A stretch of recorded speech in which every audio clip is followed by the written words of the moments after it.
Without telling the girls where we were headed, we flew from Pittsburgh to Florida on Thursday afternoon. We flew into Sanford and took an Uber to our first hotel, Cabana Bay.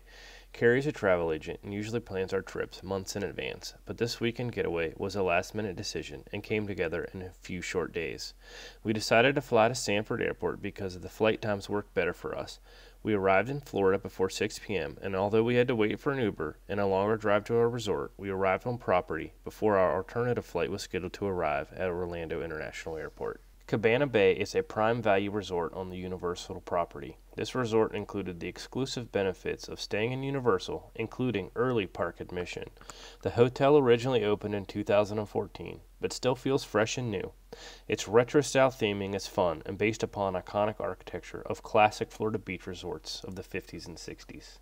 After checking into our room and dropping off our luggage, we headed to the Bay Ladder Diner for dinner. This large food court has different stations that offer a variety of food from sandwiches, pastas, pizzas, and ethnic food. After speaking to a chef, Mylan and I were able to order virtually anything on the menu as a gluten-free. Of note, they did not offer gluten-free pizza or pasta, but we did have a variety of options. I got a gluten-free Reuben sandwich from the deli, and Mylan got gluten-free chicken nuggets and mac and cheese. We did have to wait for the food as it was prepared in a separate kitchen, but when it arrived, it was warm and delicious. It was actually the best thing we ate all weekend. Their diner provided lots of options for families, and the portions were large. The resort also has 2 large pools, one with a lazy river and one with a water slide. It's also within walking distance of the Volcano Bay Water Park. Early Friday morning, we checked out of the Cabana Bay and headed over to the Hard Rock Hotel for our next night. The Premier Hotel was our preferred hotel, but due to booking at the last minute, we were only able to get it for one night. It was a quick Uber ride, and we arrived at the Hard Rock right at 7 a.m. when check-in starts. We knew our room would not be ready, but we wanted to get our room keys as they were linked to our Express Pass. The Hard Rock is considered a premier hotel on property, and it was beautifully decorated and brings out the music lover in everyone. This was our preferred hotel due to the proximity to the parks and the included unlimited Express Pass. Although the room may cost significantly more than others on property, when you add in the Express Passes, which can range from anywhere from $150 to $350 per person per day, it made sense to book a premier hotel. Our time during this trip was limited, and having the Express Pass allowed us to bypass many of the lines, thus being able to do more. We dropped our luggage off at the bellhop and headed up to the 7th floor for a quick breakfast. We stayed club level at the Hard Rock, and this allowed us access to the Rock Royalty Lounge, where they served a continental breakfast, afternoon snacks, and hot appetizers and drinks in the evening. I noted an allergy on our reservation at the time of booking, and about a week before our arrival, I was contacted by the concierge about the food allergy and what special accommodations we would need. For the first morning, our celiacs were offered a large fruit bowl, which was prepared separately, and gluten-free cereal. Although it wasn't an extensive spread, it was something that we could safely eat. After a quick bite to eat, we headed out to the theme parks. All the premier hotels, as well as the Sapphire Falls Resort, offer a water taxi to the parks. You could also walk on the paved trail if you wanted to save time.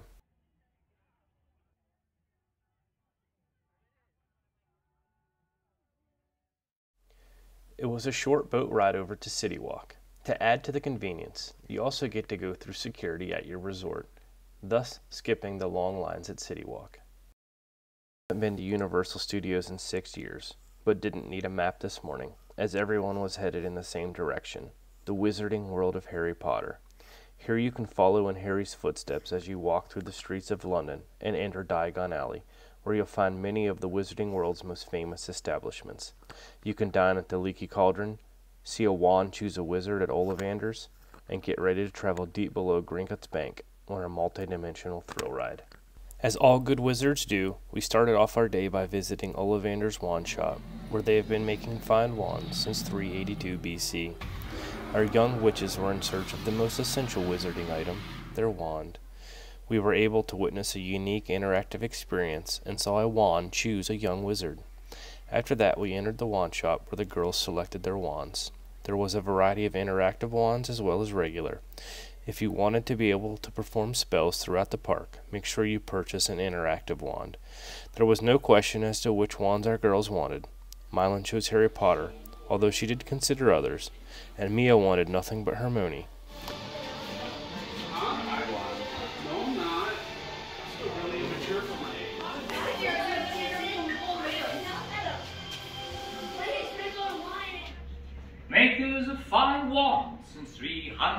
82 BC. I'm the wand keeper. In here, the wand chooses a wizard. Tell me, what is your name? Atticus, please. Step to the left. We see more clearly. Now, come on, all the way up here.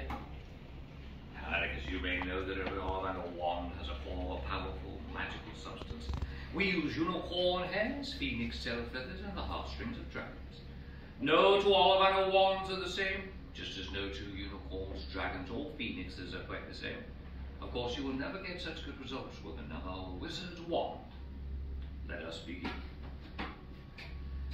The best results must always come when there is the strongest affinity between wizard and wand.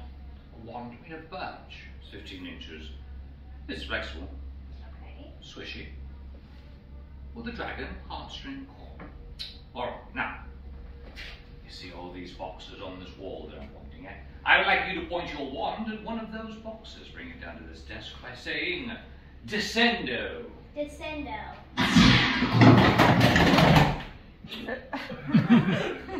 Interesting, but not exactly what we were looking for. Reparo!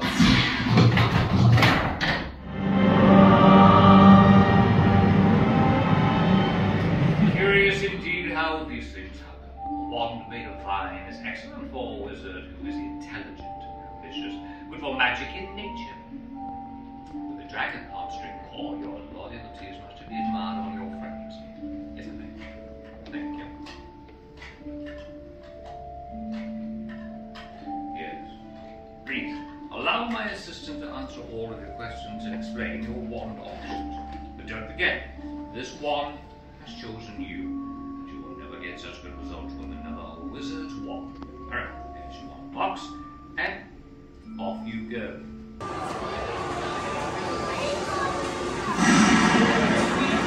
After some quick wand work, we headed over to Grinkett's Bank. This is considered a family roller coaster with a minimum height requirement of 42 inches. The ride consists of a few wild roller coaster moments, unexpected stops, and lots of 3D action. Along the way, you'll see quite a few of Wizarding World characters, including both the good and bad guys. During our visit, the line averaged between 90 and 120 minutes throughout the day. We were fortunate that our unlimited express pass allowed us to skip the line, and we were on board in about 10 minutes. You down to see the vaults. Let me just get the keys. Actually, if you don't mind, I'll join you on your tour. We can all leave together. I'll meet you at your cart. Well, what are we dawdling about for? Let's get moving. When you exit the lift, be sure to pick up a pen.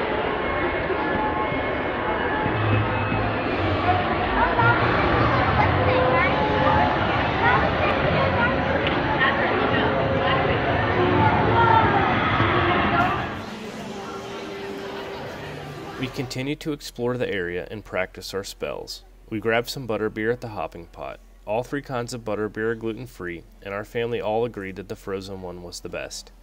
As noon approached, the area was becoming more crowded. We decided to leave the Wizarding World and search for lunch, as the line for the Leaky Cauldron was quite long. We ended up having a quick meal at Louis' Italian restaurant. They did offer gluten-free pasta, but it was only available with red sauce and grilled chicken. The portion was quite small and didn't have much flavor. After eating, we continued to explore the rest of the park. We jumped on the Fast and the Furious ride and enjoyed checking out all of the cars and original props while we waited in the line queue. We were quickly able to knock out the rest of the park, except for the Minions ride, and when we headed back towards London and King's Cross Station to board the Hogwarts Express. The Hogwarts Express connects Diagon Alley in Universal Studios to Hogsmeade at Islands of Adventure, but be aware you do need to have a park hopper pass to enjoy this experience. One of the coolest effects is getting to platform 9 3/4 to board the train. Located at King's Cross Station, platform 9 3/4 is exactly what you saw in the Harry Potter films. As you walk through the queue, you will see platforms 9 and 10, and in between is just a blank wall. It's here that you will walk through to get to the Hogwarts Express. Once on platform 9 3/4, everything changes. The workers are no longer dressed in Muggle clothes, and now everything is magical. You will see Hedwig and luggage carts, but the biggest draw of the area is, of course, the Hogwarts Express. This is a one-way train line that moves from London to Hogsmeade non-stop during the day. While waiting for the train at King's Cross, the train will back into the station. While the station and platform were quite magical, the train ride itself was lackluster. A small show was shown on the train window screen, but it wasn't realistic. The proportions were off and the projection and quality was really low. It was a neat experience, but the ride itself was not overly impressive. The train station at King's Cross and your arrival at Hogsmeade was great, but the middle part was just okay. Wrong. Food is the first of the 5 principal exceptions to Gamp's law of elemental transfiguration. Do you know what she's talking about?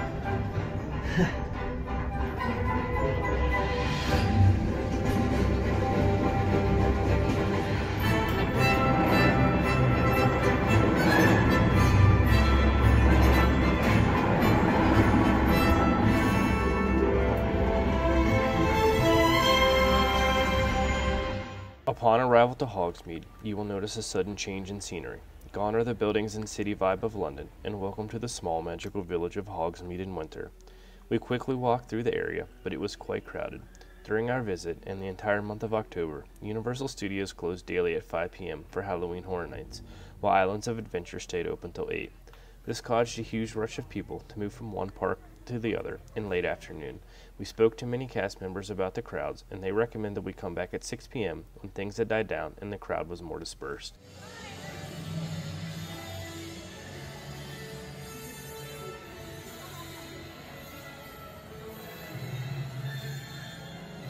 We decided to leave the wizarding world of Harry Potter and started to head out of the park. We spent some time at Seuss Landing, which is based off another magical world, this one created by Dr. Seuss. We all thoroughly enjoyed the area of the park. It was bright, colorful, and fun. The buildings were whimsical and gave off a sense of happiness. We rode the Cat and Hat ride, which was incredibly fun and cute, and then took a ride in the sky on the High in the Sky Seuss trolley train ride. Both rides are low impact but incredibly fun, and the lines were short.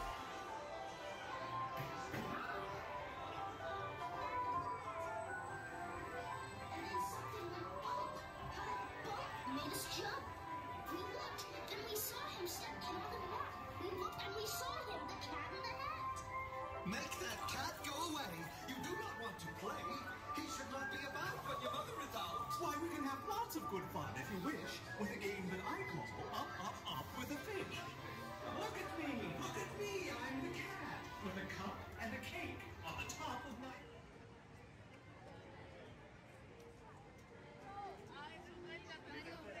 Flying trapeze. Float, zoom, zoom.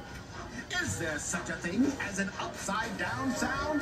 Ooh, listen to this. It goes swim, swim, swim.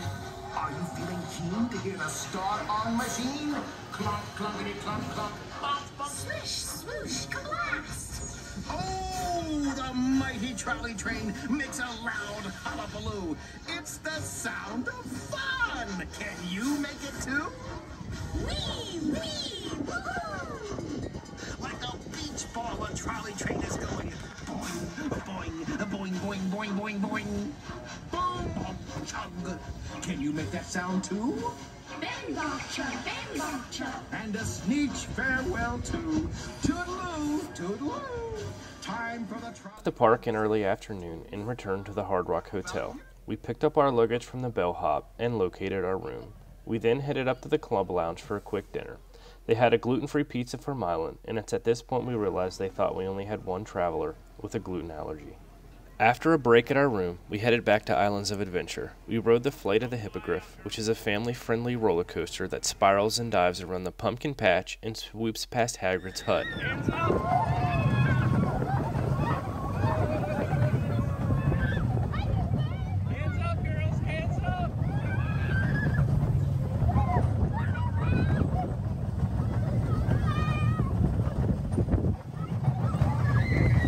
After that, we entered Hogwarts Castle for the Forbidden Journey. On our way to board our broom, we made our way through the familiar passageways and corridors of Hogwarts School of Witchcraft and Wizardry. We hopped on board our broom and soared above the castle grounds as we joined Harry and his friends on this thrilling adventure.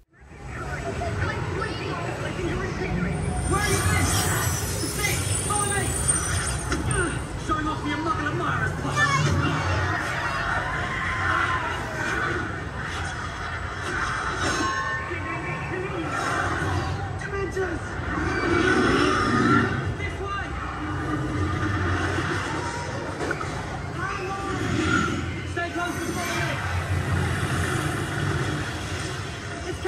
Watch out! Let's get out, quick! We made it to the Great Hall!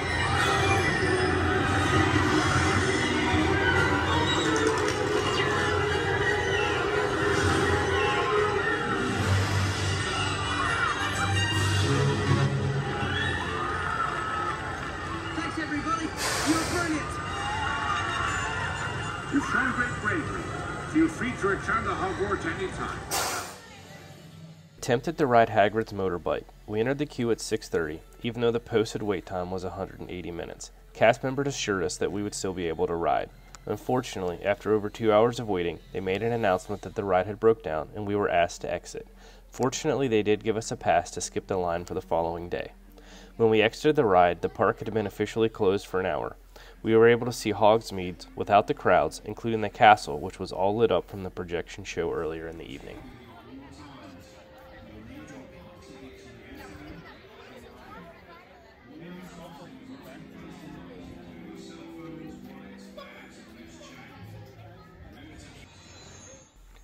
We enjoyed a nice relaxing nighttime walk out of the park to City Walk, where we boarded our boat to catch a ride back to the Hard Rock.